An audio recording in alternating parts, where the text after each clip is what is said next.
Alright, so today we are going to be doing a new type of video. So this one, I'm going to show you my garden plan. So gardening isn't something I've talked about before on this channel, but it is something I am really passionate about.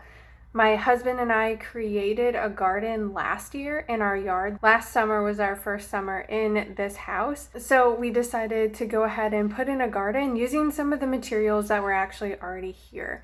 So I'm going to take you outside with me. I'll show you the garden and talk about how we built that. And then I'm going to go ahead and show you what I'm planning to put in the garden this year and how I've designed it to hopefully give you some ideas for your own garden and how you can think about how you might change it over the years depending on what works for you and what you do or don't eat that year. So let's head out to the garden. Okay, so we are outside. This is in my backyard. Everything is very dead looking right now.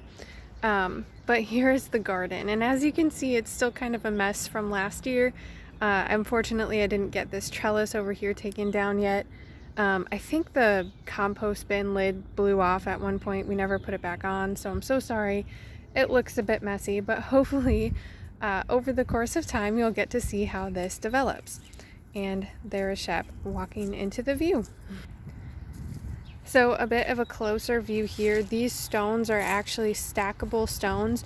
They were here at the house when we moved in.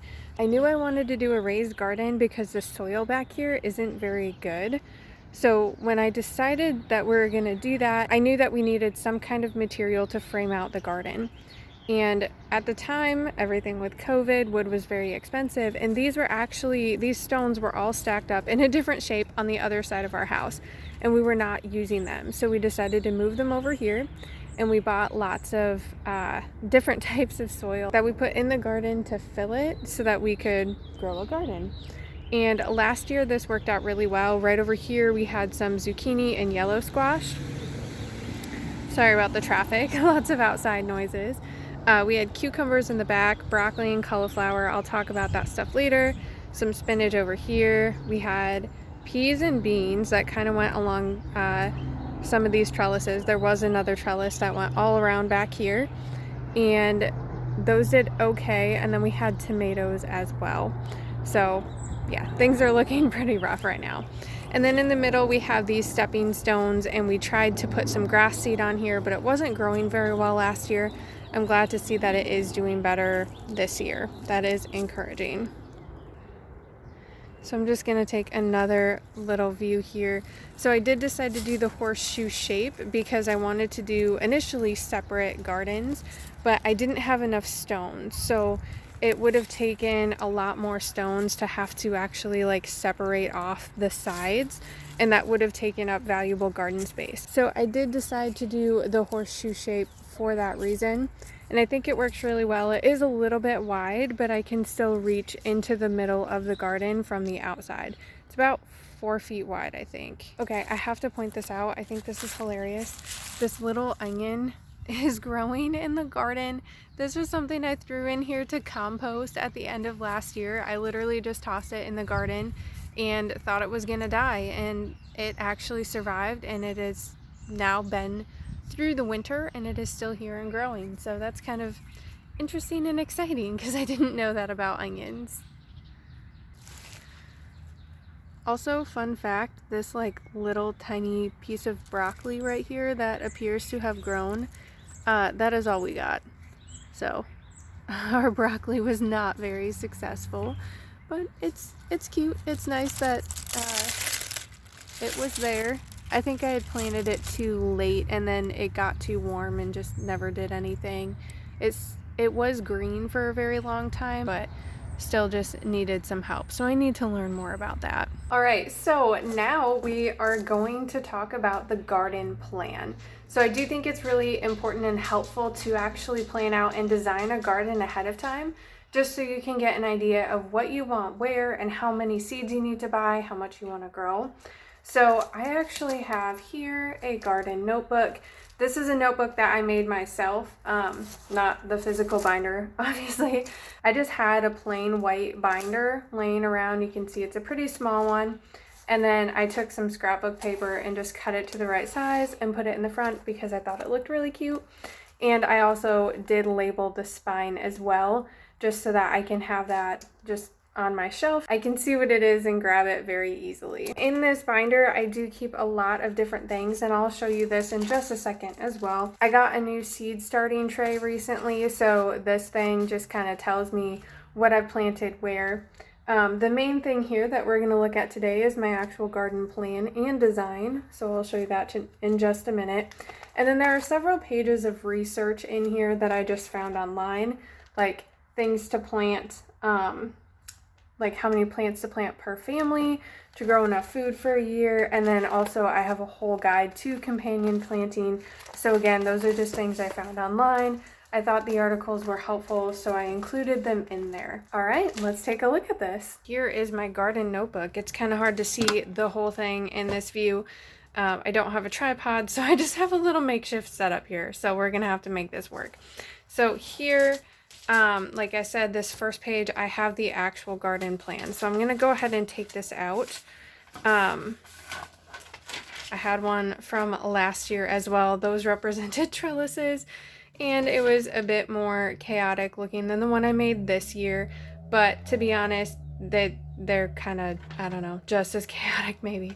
But anyway, so that's last year. So this year's garden plan, the way I designed this is so that there will be trellises on the north side and the east side of the garden. A lot of people will tell you to plant your tallest plants toward the north side of the garden.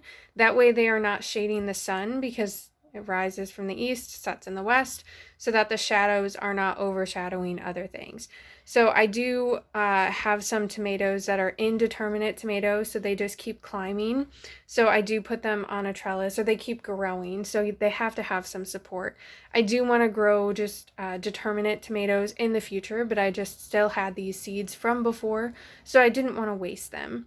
So I'm going to do that again this year. The trellises that you saw in the garden, by the way, I am going to do a different form of trellis this year. My dad had some pig fencing in stock that was actually at his house when he moved in, and he didn't want it. So he's actually going to bring that for me, and I'm going to set that up because it's going to provide a bit more support for instead of the nets.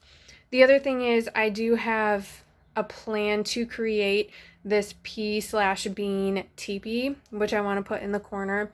And that will hopefully help shade out some of the vegetables that don't need as much sun during the day. I'm going to make the teepee out of those bamboo rods. I don't know if you could really see them when we're out in the garden, but they're these bamboo sticks that I bought last year to support the netting for the trellis. So this year, cucumbers did really well right here, so I'm going to do that there again. Tomatoes did as well. I had the peppers like right along the line with the tomatoes, and they didn't do super great. So I'm keeping them in the general same area because I know tomatoes and peppers can do really well next to each other when you're thinking about companion planting. So I did want to do that, but I'm going to do those just at the front of the garden this year instead of in a line all the way back. I think it's pretty risky, but I'm going to try some spaghetti squash here too. I don't want to do very many of those. I've done it in my parents' garden in the past when I lived at home, and they just kind of overtook the whole garden. So I do want to be careful with that. The zucchini and yellow squash, I did that last year. I am going to keep that. It really worked well, and we ate a ton of it and froze it. So I actually want to plant more this year.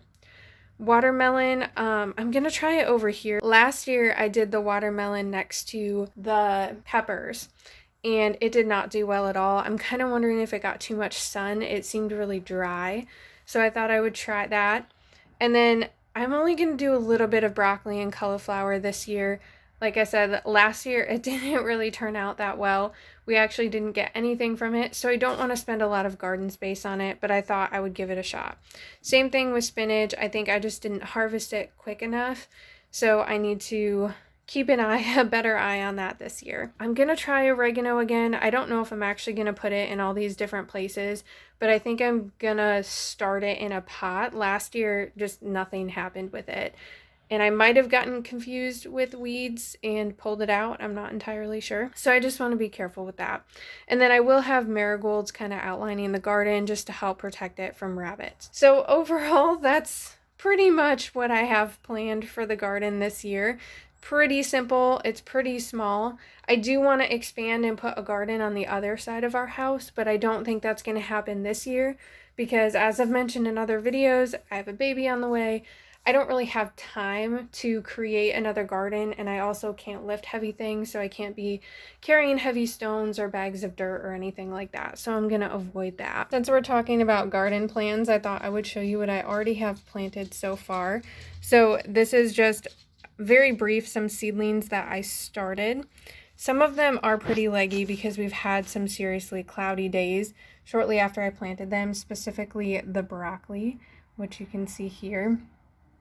But I've got some peppers. Some of them didn't make it, so I'm going to put some more in here at some point sometime soon so that they can hopefully catch up or at least not be too far behind the others. So I have peppers. There's broccoli here. These two are peppers. I don't know if you can see where I'm pointing.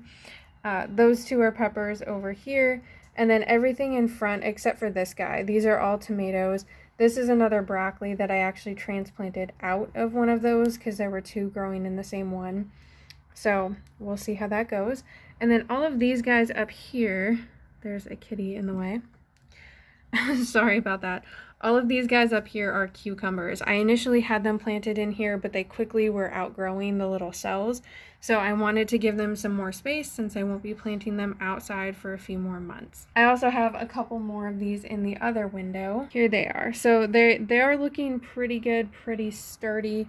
I would like to see them to be, again, a little bit shorter and not quite so tall, but it's just kind of what's going on right now because, again, we've just had a lot of cloudy days. This is one of the first sunny days that we've had in a couple weeks. That's pretty much everything I have planned for the garden for this year. I'll try to keep you updated as I come up with some other things, but that's what I have for now. I'll try to post videos every so often as well with just planting and just updates on how it's going. Anyway, I hope you enjoyed this video. Please feel free to leave any comments or questions below. I love to hear from you, and I hope to see you in my next video.